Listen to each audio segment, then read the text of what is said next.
is for Unit 6, Learning Target 5,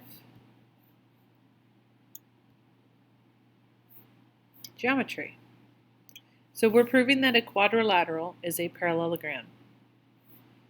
Looking at this picture, what are the properties of an equilateral triangle? We're going to need to know all of these properties. Are all of the equilateral triangles in this diagram congruent? Can you explain?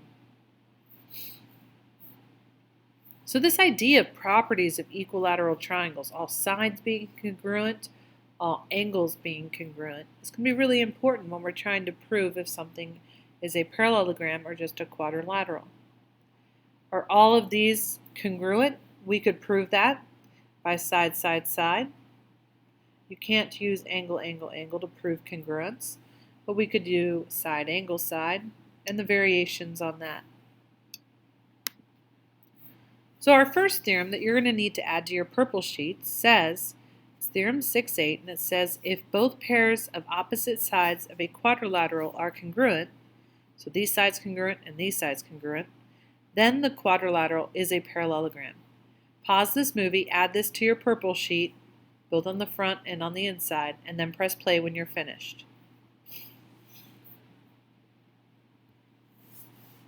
Two more theorems include if an angle of a quadrilateral is supplementary to both of its consecutive angles, then the quadrilateral is a parallelogram. So if you see that angle A and B are supplementary, and A and D are supplementary, then you have a parallelogram. Theorem 6.10 says, if both pairs of opposite angles of a quadrilateral are congruent, then the quadrilateral is a parallelogram. So if I have B and D congruent and A and C congruent, then it's a parallelogram. Pause this movie, add these to your purple sheet, and press play when you are finished.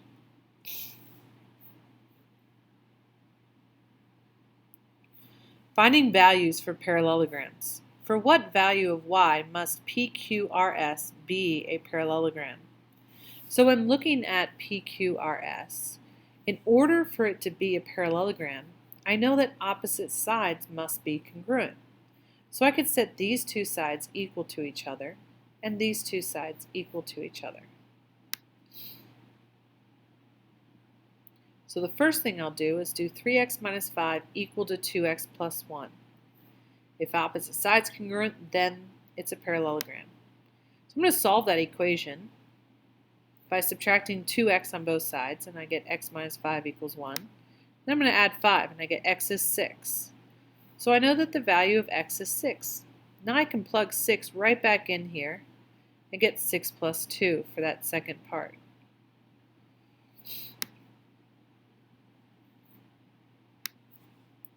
So I get y equals x plus 2, or 6 plus 2, and I get 8. For PQRS to be a parallelogram, the value of y must be 8, and x must be 6. In this diagram at the right, for what values of x and y must EFGH be a parallelogram? So in this case, it's giving you the angle measures. What you're going to need to do is use the theorem that says congruent corresponding angles are supplementary, and show that these two angles are supplementary and these two angles are supplementary. I would like you to answer this question on your own right now, but jot down the answer, and you're going to put it as one of the assessment questions when you're finished watching the movie. This question will be assessed at the end of the movie. So pause the movie, finish it, and then press play once you are finished. We're going to add another theorem, 6.11. This says that if the diagonals, let me enlarge the screen, if the diagonals of a quadrilateral bisect each other, then the quadrilateral is a parallelogram. This is important to note that it does not mean that the diagonals are congruent. It means that BE is congruent to ED and AE is congruent to EC. Does not mean that the two diagonals are congruent. It just means that each diagonal is bisecting the other. Pause the movie, add this to your purple sheet, and press play when you're finished. This is a proof that we're going to skip. And we have another theorem to add to our purple sheets. This one says if one pair of opposite sides of a quadrilateral are both congruent and parallel, then you know you have a parallelogram. So if BC is congruent to DA and BC is parallel to DA, then it's a parallelogram. Pause the movie, add this to your purple sheet, and press play when you're finished.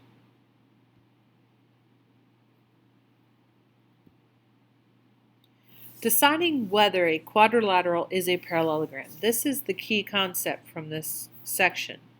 Can you prove that the quadrilateral is a parallelogram based on the information given? Let's look at A.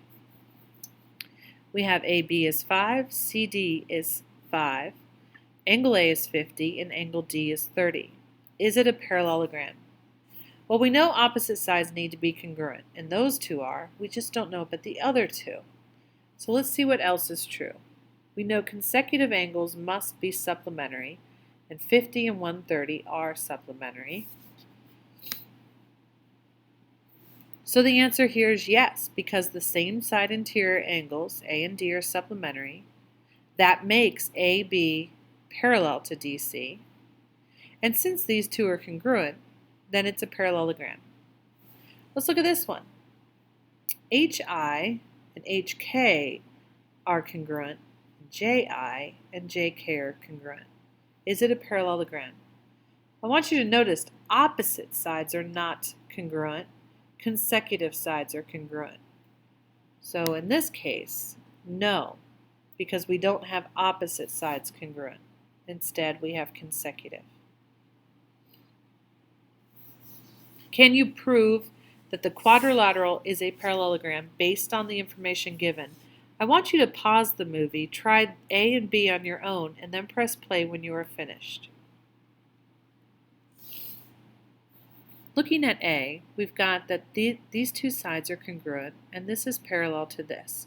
Because these two lines are parallel, I know that this angle and this angle would be same side interior.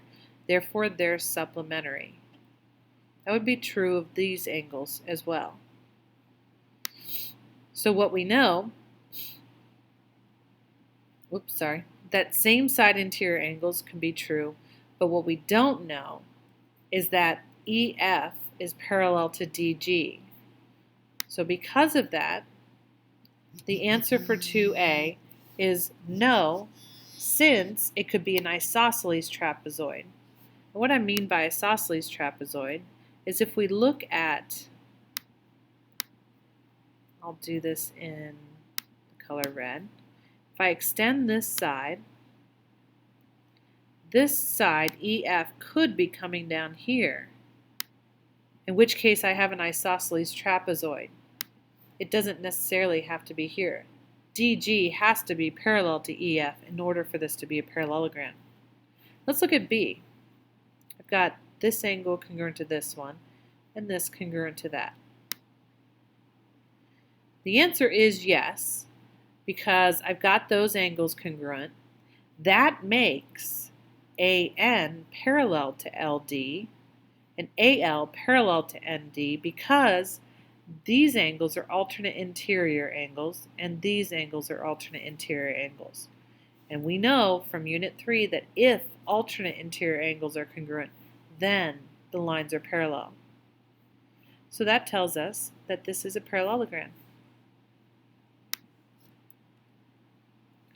Identifying parallelograms. So here's a truck sitting on a platform, and we're going to lift it. Two moving arms raise the platform until a machine can fit underneath. Why will the truck always remain parallel to the ground as it is lifted? Well, as you can see here, because opposite sides are congruent, I've got a parallelogram. And because it's a parallelogram, I know opposite sides are parallel. So these two sides will always stay parallel because opposite sides are congruent. Let's skip that This here is a quick reference for you if you'd like to use it. Here's the method that's listed. The source is by number, and you could use your purple packet for that. And these are just quick diagrams. You can pause the movie and see if this is helpful for you to put in your notes. If it is not, once you analyze this slide, then you may move on. That is the movie.